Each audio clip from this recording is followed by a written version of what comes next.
تین مسئلے ہیں اجڑی کے متعلق، اولاد کے متعلق۔ اولاد کی طرف سے قربانی کرنا کیسا ہے؟ اجڑی کہنا جائز ہے، اور اگر اولاد خود صاحب نصاب ہو تو خود ان پر قربانی کرنا واجب ہوگی، اور اگر وہ صاحب نصاب نہ ہو تو والدین پر ان کی طرف سے قربانی کرنا ضروری نہیں ہے۔ اگر والد نابالغ اولاد کی طرف سے قربانی کرنا چاہے کر سکتا ہے، ثواب ملے گا۔ تیسرا مسئلہ، اولاد کی طرف سے قربانی کرنا۔ ماں باپ کے لیے اولاد کی طرف سے قربانی کرنا واجب نہیں ہے۔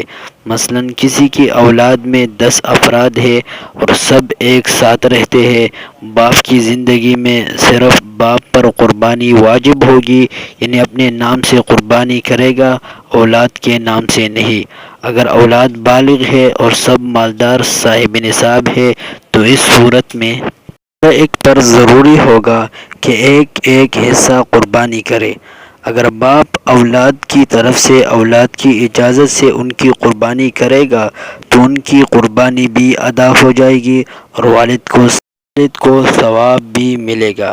البتہ اگر باپ نہیں کرے گا تو ہر ایک پر لازم ہوگا کہ ایک ایک حصہ قربانی کرنے، ورنہ سب گنہگار ہوں گے۔